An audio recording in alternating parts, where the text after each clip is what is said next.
Hi all, welcome to Xylem technical only for engineers. ഈ ഒരു സെഷനിൽ നമ്മളെല്ലാവരും ഈഗർലി വെയിറ്റ് ചെയ്തിരിക്കുന്ന വരുമെന്ന് കുറെ കാലമായിട്ട് പറയുന്ന അവസാനമായിട്ട് വന്നിട്ടുണ്ട്. RRB ALP നോട്ടിഫിക്കേഷൻ റിലീസ് ചെയ്തിരിക്കുകയാണ്. നിങ്ങൾക്ക് കാണാം, ഇതിന്റെ ഓപ്പണിംഗ് ഡേറ്റ് ഓഫ് അപ്ലിക്കേഷൻ തുടങ്ങുന്നത് എപ്പോഴാണ്? 20-ാം തീയതി തുടങ്ങും. ഈ മാസം 20-ാം തീയതി മുതൽ നമുക്ക് ഇത് അപ്ലൈ ചെയ്യാൻ തുടങ്ങും. ലാസ്റ്റ് ഡേറ്റ് ഓഫ് അപ്ലിക്കേഷൻ 19/2/2024 ആണ്. ഓക്കെ അല്ലെ? സോ 20-ാം തീയതി മുതൽ ഫെബ്രുവരി 19 വരെയാണ് ഇതിന്റെ അപ്ലിക്കേഷൻ ഡേറ്റ്. ലാസ്റ്റ് ഡേറ്റ് ആവാൻ നിൽക്കേണ്ട ആവശ്യമില്ല, നേരത്തെ തന്നെ എന്ത് ചെയ്യാം, അപ്ലൈ ചെയ്യാം. നോക്കിയേ, അസിസ്റ്റന്റ് ലോക്കോ പൈലറ്റ് പോസ്റ്റിലേക്കാണ് കാര്യങ്ങൾ നോട്ടിഫിക്കേഷൻ വന്നിരിക്കുന്നത്. ഇനീഷ്യൽ പേ പറയുന്നത് 19,900 റുപ്പീസ് ആണ്. അപ് ടു 63,800 ആണ്. ആ സ്കെയിൽ പറയുന്നത് അപ് ടു എത്രയാണ്? 63,800 രൂപയാണ്. ഏതാണ്? മെഡിക്കൽ സ്റ്റാൻഡേർഡ് A1 ആണ്. നമുക്ക് അപ്ലൈ ചെയ്യാൻ പറ്റുന്ന ഏജ് ലിമിറ്റ് 18 to 30 ഇയേഴ്സ് ആണ്, 30 വയസ്സ്. And total number of vacancy 5,696 ആണ്. എല്ലാവരും വളരെ ഈഗർലി വെയിറ്റ് ചെയ്തായിരുന്നു എന്നാണ് ഈ പറഞ്ഞ RRB നോട്ടിഫിക്കേഷൻസ് വന്നു തുടങ്ങുന്നത്. ALP ആദ്യം വിളിച്ചു തുടങ്ങി.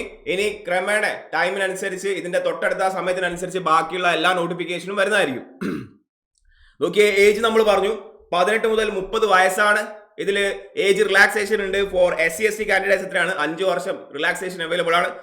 OBC നോൺ ക്രിമിലിയർ കാൻഡിഡേറ്റ്സ് ആണെങ്കിൽ അവർക്ക് 3 ഇയേഴ്സ് ഏജ് റിലാക്സേഷൻ അവൈലബിൾ ആണ്. ബാക്കിയുള്ള ഏജ് റിലാക്സേഷൻ നിങ്ങൾക്ക് കാണാം. ഓക്കെ, എങ്ങനെയാണുള്ളത് നിങ്ങൾ സൈറ്റിൽ നിങ്ങൾക്ക് ഡീറ്റെയിൽ ആയിട്ട് അവൈലബിൾ ആണ്. ഒന്ന് കയറി നോക്കിയാൽ മതി. ഇവിടെ ചോദിക്കുന്ന ക്വാളിഫിക്കേഷൻ, അസിസ്റ്റന്റ് ലോക്കോ പൈലറ്റിന് ചോദിക്കുന്ന ക്വാളിഫിക്കേഷൻ SSLC പ്ലസ് ITI ആണ്. പല ഡിപ്പാർട്ട്മെന്റിലേക്കുള്ള ITIs ആണ്. നോക്കിയേ, പലതും പറയുന്നുണ്ട്, നിങ്ങൾക്ക് ഇവിടെ വായിക്കാം.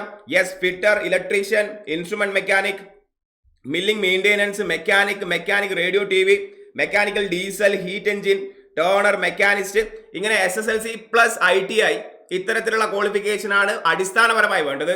നിങ്ങൾക്ക് ഡിപ്ലോമ ഉണ്ടെങ്കിലും, അതായത് ഏതൊക്കെയാണ്? എന്താണ്? SSLC plus 3 year diploma in mechanical engineering, electrical, electronics, automobile engineering ആണ്. സിവിൽ എഞ്ചിനീയർക്ക് ഇത് അപ്ലൈ ചെയ്യാൻ പറ്റില്ല. സിവിൽ അല്ലാത്ത നാട്ടിലെ എല്ലാ ബ്രാഞ്ചുകാർക്കും ഇത് അപ്ലൈ ചെയ്യാൻ പറ്റും. അടിപൊളി ഓപ്പർച്യൂണിറ്റിയാണ്. ക്ലിയർ അല്ലേ? അതേപോലെ തന്നെ നിങ്ങൾക്ക് മുകളിൽ പറഞ്ഞ സ്ട്രീമുകളിൽ ഡിഗ്രി ഇൻ എഞ്ചിനീയറിംഗ് ഉണ്ടെങ്കിലും അപ്ലൈ ചെയ്യാം. സോ SSLC പ്ലസ് ITI ഡിപ്ലോമക്കാർക്ക് അപ്ലൈ ചെയ്യാം, എക്സെപ്റ്റ് സിവിൽ എഞ്ചിനീയേഴ്സിന് അയക്കാൻ പറ്റില്ല. അതേപോലെ തന്നെ BTech ക്വാളിഫിക്കേഷൻ ഉണ്ടെങ്കിലും നിങ്ങൾക്ക് ഇത് അയക്കാൻ പറ്റും. ക്ലിയർ അല്ലേ? നോക്കിയേ, അപ്ലിക്കേഷൻ ഫീ പറയുന്നത് 500 രൂപയാണ് കോമൺലി ജനറൽ ഫീ. ഈ പറയുന്ന അതർ കാറ്റഗറീസ് ആൻഡ് ഫീമെയിൽ ഇവർക്ക് എത്രയാണ് ഫീസ്? 250 രൂപയാണ്. എക്സാമിനെ കുറിച്ച് വളരെ ബ്രീഫ് ആയിട്ടൊന്ന് പറയാം. ഇത്രയും സ്റ്റേജുകളായിട്ടാണ് എക്സാം നടക്കുക. അതിൽ നമ്മൾ റിട്ടൺ എക്സാംസ് വരുന്നത് CBT 1 ആൻഡ് CBT 2 ആണ്. പിന്നെ കമ്പ്യൂട്ടർ ബേസ്ഡ് ആപ്റ്റിറ്റ്യൂഡ് ടെസ്റ്റ് വേറെ ഉണ്ടാവും. അത് CBT 1, CBT 2 ക്ലിയർ ആയ ആൾക്കാർക്ക് വേണ്ടിയാണ്.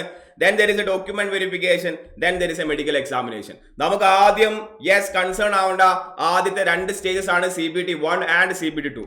ഓക്കെ, CBT 1നെ കുറിച്ച് വളരെ ബ്രീഫ് ആയിട്ടാണ് കാര്യങ്ങൾ പറയുന്നത്. നിങ്ങൾക്കറിയാം എന്താണ് എക്സാം പാറ്റേൺ എന്നുള്ളത്. 60 മിനിറ്റിന്റെ എക്സാം ആണ് നടക്കുക CBT 1. എത്ര നമ്പർ ഓഫ് ക്വസ്റ്റ്യൻസ് ഉണ്ടാവും? 75 മാർക്ക് ഉണ്ടാവും. 75 മാർക്കിനാണ് ചോദിക്കുന്നത്. എല്ലാ ക്വസ്റ്റ്യനും 1 മാർക്ക് ഉണ്ടാവും. എല്ലാ നെഗറ്റീവ് അല്ലെങ്കിൽ തെറ്റായ ആൻസറിന് നെഗറ്റീവ് മാർക്കിനുണ്ട് 1/3 ആണ്. 1/3 ആണ്. CBT 1ന്റെ സിലബസ് നിങ്ങൾ നോക്കിക്കഴിഞ്ഞാൽ അതിൽ മാത്തമാറ്റിക്സ് ഉണ്ട്.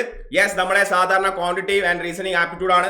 പിന്നെ എന്തുണ്ട്? Mental abilities present, general science, അതായത് syllabus under the physics, chemistry and life science of 10th standard level. പിന്നെ എന്താ വേണ്ടത്? General awareness. അതിൽ എന്തൊക്കെ ഇൻക്ലൂഡഡ് ആണ്? Current affairs, science and technology, അതായത് നമ്മളെ politics, other subject, sports, personalities. ഇതാണ് CBT 1 ആവശ്യപ്പെടുന്നത്. CBT 1 ക്ലിയർ ആയ ആളുകൾക്ക് അതിന്റെ പാർട്ട് 2, അതായത് CBT 2ലേക്ക് കടക്കാം. CBT 2 നമ്മൾ നോക്കുമ്പോൾ അതിന് 2 പാർട്ടുകളാണുള്ളത്, part A and part B.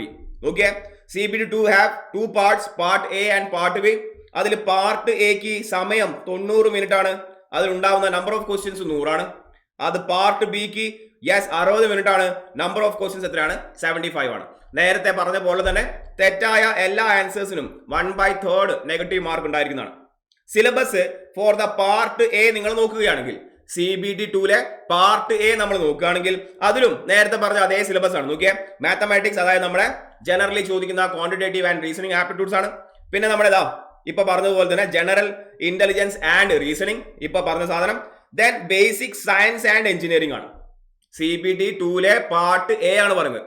നമുക്ക് ആ എഞ്ചിനീയറിംഗ് സെക്ഷൻ ഒന്ന് വായിച്ചു നോക്കാം. എന്താണ് broad topics that covered under engineering drawing ഉണ്ട്.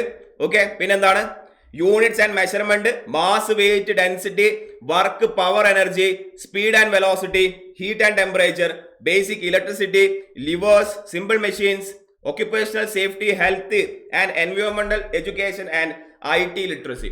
അതായത് ബേസിക്കലി നമ്മളൊരു ഫിസിക്സും കൂടി ടച്ച് ചെയ്തുകൊണ്ട് നമ്മളൊരു ഫസ്റ്റ് ഇയറിലൊക്കെ പഠിക്കുന്ന ആ സബ്ജക്ട് ഇൻക്ലൂഡഡ് ആണ് ബേസിക് എഞ്ചിനീയറിംഗ് കൊണ്ട് ഉദ്ദേശിക്കുന്നത്. ക്ലിയർ അല്ലേ? ഇതാണ് പാർട്ട് എ. പാർട്ട് ബിയിലേക്ക് നമ്മൾ കടന്നാൽ അത് നമ്മുടെ സ്ട്രീം ഏതാണോ അതിനനുസരിച്ചുള്ള നമ്മുടെ ഏരിയ എന്നുള്ള കോർ ക്വസ്റ്റ്യൻസ് ആണ് വരിക. ഫോർ എക്സാമ്പിൾ നോക്കുകയാണെങ്കിൽ electrical engineering and combination of various stream of electrical engineering ആണെങ്കിൽ yes, electrician, instrument mechanic, wireman, armature, coil winder, refrigerator and air condition mechanics, ഇങ്ങനെയുള്ള പോർഷൻസ് ആണ് ക്വസ്റ്റ്യൻ വരിക. ക്ലിയർ അല്ലേ? So part B എന്താണ്? Part B of CBT 2 എന്ന് പറയുന്നത് core questions ആയിരിക്കും. നമ്മൾ നേരത്തെ പറഞ്ഞതുപോലെ 60 മിനിറ്റ് 75 നമ്പർ ഓഫ് ക്വസ്റ്റ്യൻസ് ആയിരിക്കും. സോ വളരെ റഫ്ലി പറഞ്ഞു കഴിഞ്ഞാൽ CBT 1 ക്ലിയർ ആവണം, CBT 2 part A and part B clear ആവണം. ഓക്കെ അല്ലേ? വളരെ സിമ്പിൾ ക്വസ്റ്റ്യൻസ് ആണ് ഉണ്ടാവാറുള്ളത്, വലിയ ലെവൽ ക്വസ്റ്റ്യൻസ് ഒന്നും ഉണ്ടാവാറില്ല. യെസ്, ഇനി നോക്കിയേ, ഇത്രയും കാര്യങ്ങൾ നിങ്ങളിലേക്ക് എത്തിക്കാൻ വേണ്ടിയാണ് നമ്മൾ ഈ ഒരു സെഷനിൽ വന്നത്. സോ കുറെ കാലമായിട്ട് ആൾക്കാർ ചോദിക്കുന്നുണ്ട് RRB വരുന്നുണ്ട് എന്ന് പറയല്ലാതെ വന്നില്ലല്ലോ എന്ന്. ഇതാ വന്നിരിക്കുന്നത് നിങ്ങൾക്ക് വേണ്ടി ALP.